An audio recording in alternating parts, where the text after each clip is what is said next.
جب دوپہر کا کھانا ہو جاتا ہے تو لڑکے کا باپ بولتا ہے اس کی ماں کو کہ آپ ایسا کرو، اس کو اس کا کمرہ دکھا دو، یہ تھکا ہوگا، تھوڑا سکون کر لے گا، آرام کر لے گا۔ تو اس کے بعد پھر رات کا کھانے کا کوئی بندوبست کرتے ہیں۔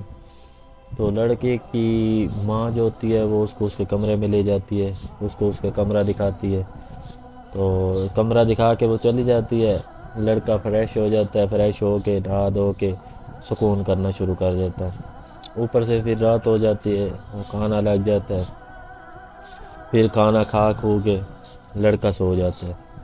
صبح کو ابھی تقریباً نماز کا ٹائم ہوتا ہے، ایک دم سے گھر میں شور رولا شروع ہو جاتا ہے۔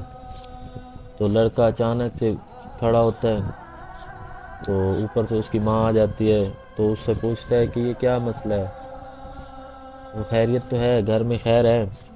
تو لڑکے کی جو ماں ہوتی ہے اسے پکڑ کے بٹھاتی ہے، کہتی ہے بیٹا آپ بیٹھو، میں بتاتی ہوں، یہ تو ہمارا ڈیلی کا مسئلہ ہے، آپ چھوڑو اس بات کو، آپ اپنا کام کرو۔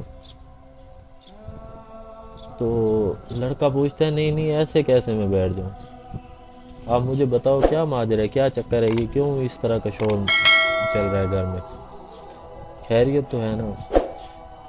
اس کی ماں بولتی ہے، وہ پھر سٹوری سناتی ہے کہ یہ کیا چکر ہے، یہ ایک سود خور ہے اور یہ ڈیلی ہمارے گھر میں آ جاتا ہے، ہمیں پریشان کرتا ہے۔ تو وہ اس کا جو بیٹا ہوتا ہے، یعنی کہ اسے تو نہیں پتہ ہوتا، وہ بولتا ہے کہ ماں آپ بتاؤ تو صحیح، آخر کیوں؟ پھر وہ بتاتی ہے کہ یہ ایک سود خور ہے، اور یہ ہمارا جو بیٹا گھر سے چلا گیا تھا اس کے بعد یہ تیرا جو باپ ہے یہ اپنے بیٹے کے اس میں لگ گیا، رات دن بس اس کو ڈھونڈتا رہا، صبح کو جاتا ہے، شام تک بس سٹینڈ پہ گزار لیتا ہے اپنے بیٹے کے انتظار میں کہ اب بھی آئے گا، اب بھی آئے گا، اب بھی آئے گا۔ جب آخری ٹائم آ جاتا ہے پھر تھک ہار کے پھر واپس آ جاتا ہے گھر میں۔ تو بہت ٹائم ہو گیا ہے، گھر میں کھانے کو کچھ نہیں ہوتا، کرائے کے لیے کچھ نہیں ہوتا، اور بھی بہت سے اخراجات ہوتے ہیں۔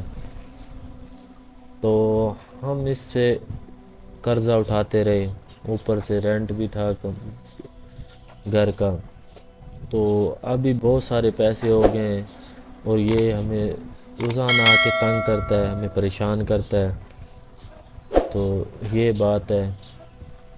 تو کہتا ہے اچھا میں کچھ کرتا ہوں۔ تو اس کے بعد پھر